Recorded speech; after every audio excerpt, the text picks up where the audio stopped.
Hi hello welcome to T20 world war. ఇవాళ Bharat West Indies Kolkata Eden Gardens మైదానంలో తలపడబోతున్నాయి. ఇద్దరికి కూడా చావా బతుగా అనేటటువంటి పరిస్థితి. ఎవరు గెలిస్తే వాళ్ళు సెమీస్కి క్వాలిఫై అవుతారు. చాలా అత్యద్భుతమైనటువంటి మ్యాచ్ జరగబోతోంది. జింబాబ్వేతో భారత్ తలపడినప్పుడు జరిగినటువంటి లోపాలు వాటన్నింటినీ సరిదిద్దుకునేలా ఇవాళ నిన్న అంతా భారత జట్టు చాలా తీవ్రంగా శ్రమించింది. అయితే ఏ మేరకు అవి ఫలితాన్ని ఇస్తాయో, లేకపోతే ఇంటి మధ్య పౌరు ఎట్లా ఉండబోతోందో, ఎవరు గెలిచే అవకాశం ఎక్కువ ఉందో తెలుసుకునే ప్రయత్నం చేద్దాం. మనతో పాటు ప్రముఖ cricket analyst, first class umpire, statistician, scorer, అపారమైనటువంటి అనుభవం క్రికెట్లో ఉన్నటువంటి చంద్రశేఖర్ మనతో ఉన్నారు. చంద్రశేఖర్ గారితో మాట్లాడదాం. హాయ్ చంద్ర, నమస్తే. నమస్తే శివ. ఎట్లా ఉండబోతోంది ఇవాళ మ్యాచ్? ఇట్ ఈస్ సెమీఫైనల్స్ కంటే ముందే జరిగేటువంటి సెమీఫైనల్స్ గానే చెప్పుకోవచ్చు దీన్ని. It's definitely do or die match ఇద్దరికి కూడాను.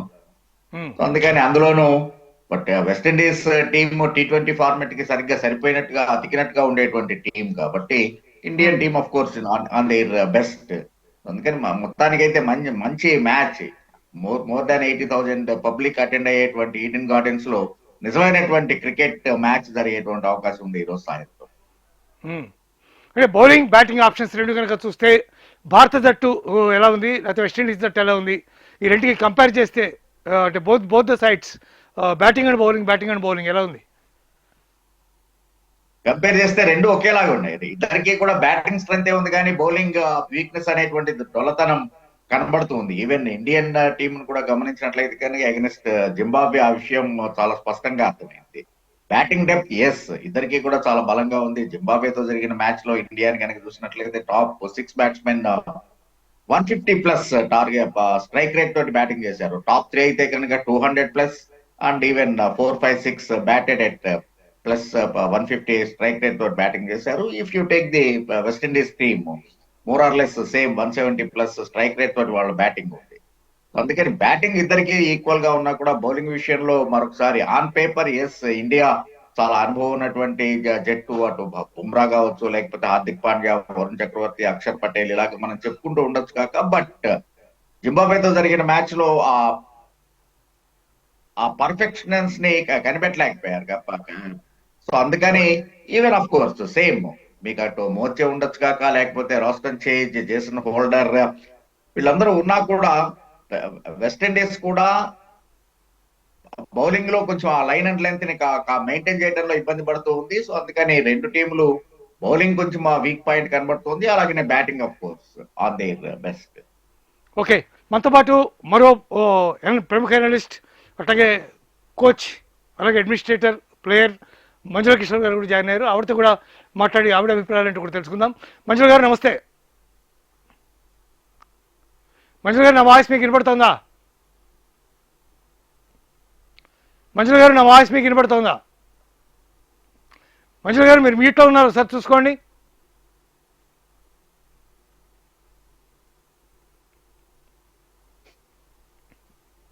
Okay, can you hear me? Yeah, Manjula గారు చెప్పండి. ఇప్పుడు మీరు కలకత్తా ఈడెన్ గార్డెన్స్లో ఈ మ్యాచ్ జరగబోతోంది. ప్రత్యేకమైనటువంటి పిచ్ తయారు చేశారు ఈ మ్యాచ్ కోసమని. అట్లాగే డ్యూ ఫ్యాక్టర్ కూడా చాలా ఉండేటటువంటి అవకాశం ఉంది. భారత్ వెస్టిండీస్లో ఎవరు మీకు బలంగా కనిపిస్తున్నారు? బలం అంటే వాళ్ళు వెస్టిండీస్ చాలా బాగా ఆడుతున్నారండి. వాళ్ళు they are very unpredictable side అనమాట. వాళ్ళు ఆడితే మనము వాళ్ళని ఆపడం కష్టం అనమాట. So they are going full throttle. But మనది కూడా పీక్ అవుతున్నది. మన టీం కూడా స్లోలీ మొన్న లాస్ట్ మ్యాచ్ లో బాగా ఆడారు. టీమ్ బ్యాటింగ్ బాగా వచ్చింది. Opening stand was very good on that. Because of that వాళ్ళు మంచి బిల్డప్ చేశారు టీమ్ స్కోర్ ని. యా, చంద్ర, వరుణ్ చక్రవర్తి ఫెయిల్యూర్ కి కారణం ఏంటని మీరు అనుకుంటున్నారు లాస్ట్ మ్యాచ్ లో?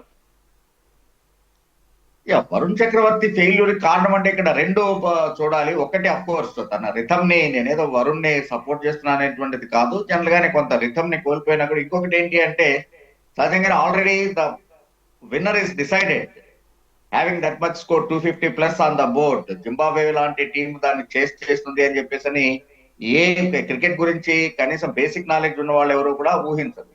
సో అందుకని the result is very much clear before India started their fielding.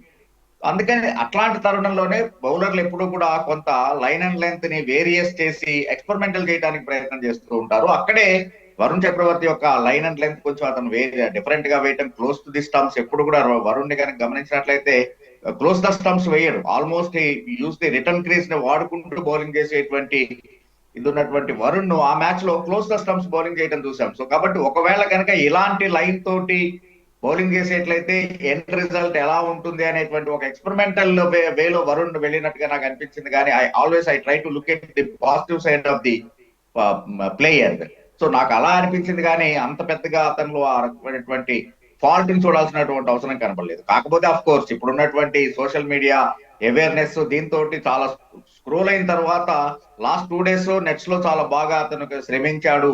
అంటే అలాంటి వేరియేషన్స్ తోటి ట్రై చేసినా కూడా ఎలాంటి లైన్ ని పట్టుకోవాలి అనే ఉద్దేశంతో ట్రై చేసినట్టుగా కనబడింది. కాబట్టి I'm sure definitely today you will look a different Varun Chakravarthy. అంతేగాని ఏదో ఒక లాస్ట్ మ్యాచ్ మనం బేస్ చేసుకొని వరుణ్ ని చేయాల్సినటువంటి, don't forget last 2 matches of course super 8 లోకి వచ్చిన తర్వాత 2 matches అతను 2 వికెట్లు తీశాడు. I do agree with that. But అంతకు ముందు జరిగినటువంటి లీగ్ ఫేస్ ని కనుక గమనించినట్లయితే is one of the leading wicket taker for India for that matter.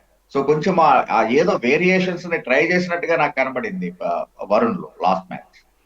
South ఆఫ్రికాతో జరిగినటువంటి మ్యాచ్లో అటు చేజ్ కానీ లేకపోతే హెట్మేర్ కానీ వీళ్ళందరూ కూడా చాలా త్వరగా అయిపోయారు. అంటే సౌత్ ఆఫ్రికా ఒక కట్టుదిట్టంగా ముందే ఒక ప్లాన్తో చాలా చక్కగా అద్భుతంగా వాళ్ళని ఎట్టా కట్టడి చేయొచ్చో, ఎట్టా అయితే క్యాచ్లు ఇస్తారో ఆ రకంగా బౌలింగ్ చేసినట్టుగా కనిపించింది.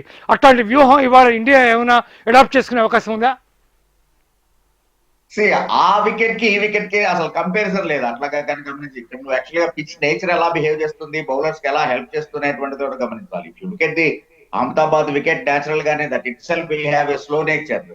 సో అందుకని అందులో ఆ స్లో నేచర్ గా ఉన్నటువంటి దాని మీద మార్కో యాన్సెన్ లాంటి వాళ్ళు they are very famous on that, they are very familiar to that kind of wickets. So అక్కడ ఆ స్లో బౌన్సర్ ని రాబట్టి వికెట్ ని తీసుకున్నారు. ఎందుకంటే అంతకుముందు మ్యాచ్ లో హెట్మేర్ జింబాబ్వే మీద ఏ రకంగా ఆడేయడం అనేటువంటి దాన్ని ఇప్పుడున్నటువంటి ఈ వీడియో అనలిస్టులు ఆ టెక్నాలజీ అవైలబిలిటీని చూసుకొని హెట్మేర్ ఏ రకమైనటువంటి షాట్స్ ఆడేయడం దాన్ని చూసుకొని స్లో బౌన్సర్స్ తోటి అతన్ని చేయడం అనేటువంటిది జరిగింది. Even for that matter షాయ్ hope when he was on bang bang అదే స్లో డెలివరీ తోటి short of full length delivery తోటి అతన్ని అవుట్ చేయడం చూసాం మనం.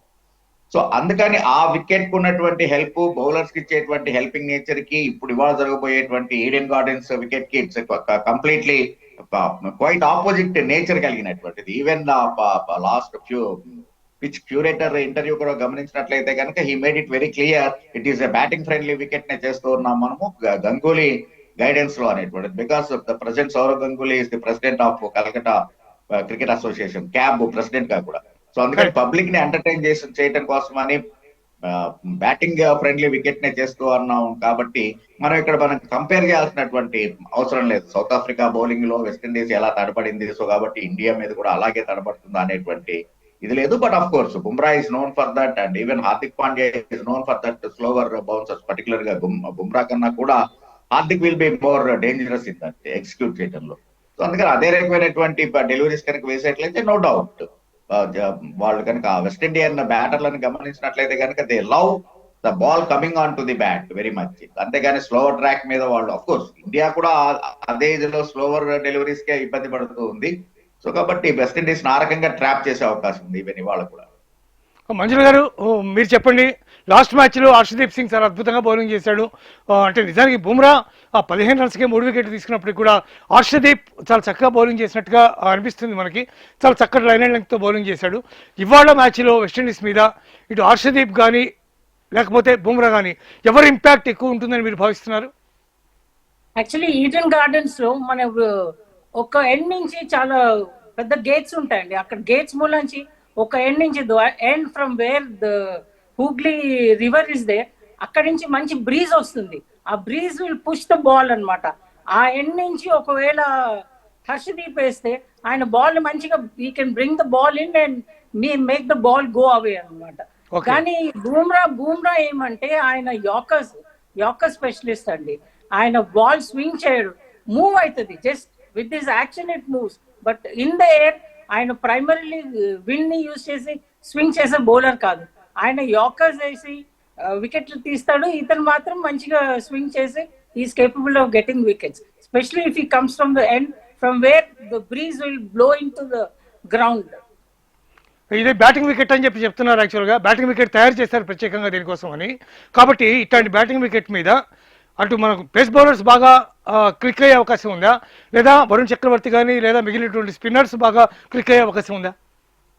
బ్యాటింగ్ వికెట్ అంటే it will be batting friendly కదండి, batters will dominate the scene. But ఈ బౌలర్స్ కానీ వాళ్ళ లైన్ అండ్ లెంత్ వేసుకొని అక్యురేట్ గా బౌలింగ్ చేస్తే they can curtail the hitting powers of the batsmen అనమాట.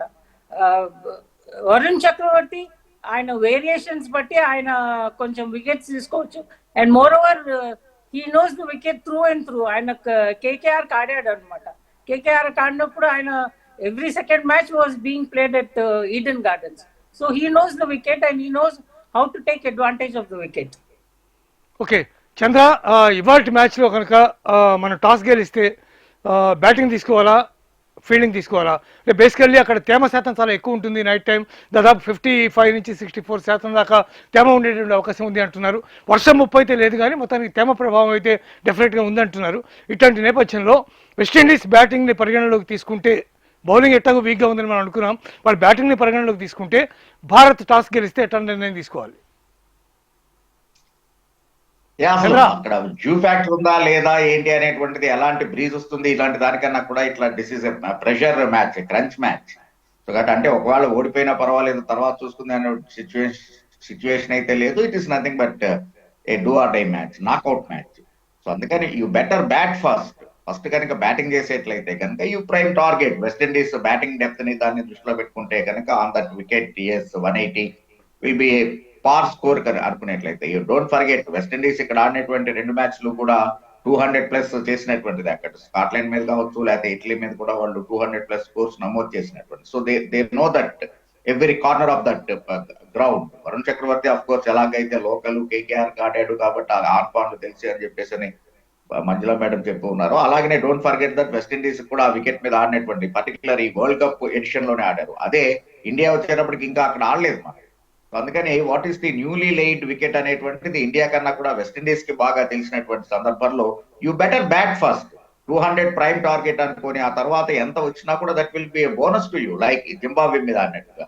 సో అందుకని టాస్ గెలిస్తే కనుక మొట్టమొదటి బ్యాటింగ్ చేయడం అనేటువంటిది బెటర్ ఆప్షన్ అవుతుంది. ఇంకొకటి శివ, ఇందాక యాక్చువల్ గా ఉన్నటువంటి డిస్కషన్ లో హర్షదీప్ సింగ్ చాలా బాగా బౌలింగ్ చేశాడు, బుమ్రా కన్నా కూడా బౌలింగ్ చేశాడు, ఇదనేటువంటి డిస్కషన్స్ అన్ని యూ డోంట్ ఫర్గెట్ అతను తీసుకున్నటువంటి 3 వికెట్లు ఇన్ ది స్లాగ్ లో తీసుకున్నటువంటివి ఎలాగైనా కూడా టార్గెట్ చాలా భయంకరంగా ఉంది. ఈవెన్ యాక్చువల్ గా అంటే సెకండ్ స్పెల్ కి హర్షదీప్ సింగ్ తక్కువ చేయడం కాదు, the fact is Harshdeep Singh second spell కి బౌలింగ్ కి వచ్చేటప్పటికి already required rate is 13.92. Don't forget అంటే 14 runs per over కొట్టాల్సిన సహజంలో దశలో ఎట్లయినా కానీ బ్యాట్స్మెన్ రన్స్ కే అగెనిస్ట్ రన్స్ వెళ్తాడు. In that bargain he got the wickets.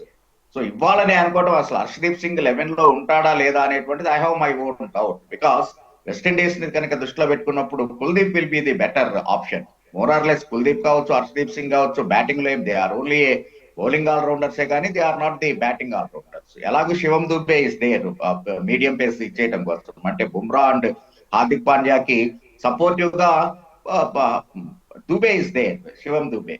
So అందుకని ఐ థింక్ హర్షదీప్ సింగ్ అసలు ఇవాళ 11 లో ఉంటాడు అని కూడా నేను అనుకోవట్లేదు. ఈవెన్ ఒకవేళ అలా మార్చాల్సి వస్తే కుల్దీప్ కూడా కాదు అనుకున్నట్లయితే కనుక anyway Rinku Singh is again readily available to the selection playing 11 కోసం. So Rinku Singh may be ఇంది, ఎందుకంటే బ్యాటింగ్ ని డెప్త్ చేసుకోవాల్సినటువంటి అవసరం ఉంది కాబట్టి హర్షదీప్ సింగ్ ఈ రోజున 11 లో ఉంటాడని నేను అనుకో.